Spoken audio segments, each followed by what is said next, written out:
আমাদের সময়ে যখন নেট ছিল না তখনকার দিনগুলো কিন্তু অনেক সুন্দর কাটছে। আসসালামু আলাইকুম, আপনারা সবাই কেমন আছেন? আলহামদুলিল্লাহ, আল্লাহর রহমতে আমরা ভালো আছি।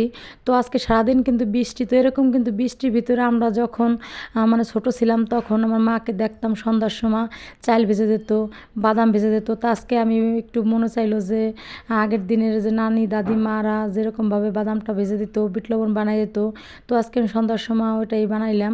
বাদামটা ভাজবো এখন, আর সাথে দিয়ে দেবো কিছু শুকনো মরিচ, কারণ বিট লবণ আমি ঘরে নাই, তো বিট লবণটা আমি এখন বানাই নেবো। তো আমাদের দিনটা কিন্তু অনেকই ভালো ছিল।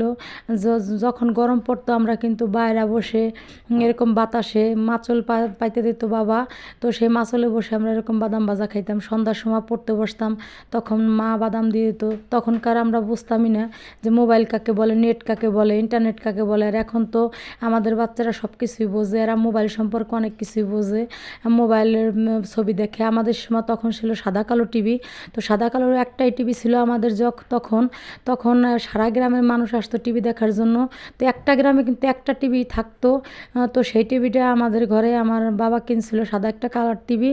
তো সেই সাদা কালো টিভিটা যখন আমরা সন্ধ্যার সময় আলিপ লালা শুরু হতো, তো আমরা কিন্তু সবাই দরজার কাছে ওই টিভিটা রেখে দিতাম, আর বাইরে দিয়ে সবাই গরমে বসে বসে সেগুলো দেখতাম, খেলা দেখতাম।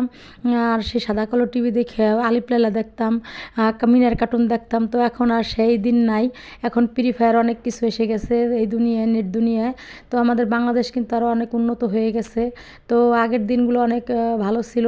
আমাদের বাচ্চারা কিন্তু এখন সে মোবাইল নিয়ে পড়ে থাকে, আর আমরা কিন্তু তখন মেয়েরা কিন্তু কুতকুত খেলাইতাম, সিবুরি খেলাইতাম।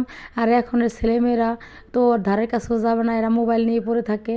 তো বিকেল হলে দেখতাম বাচ্চারা ফুটবল নিয়ে যেত, আমরাও সাথে চলে যেতাম।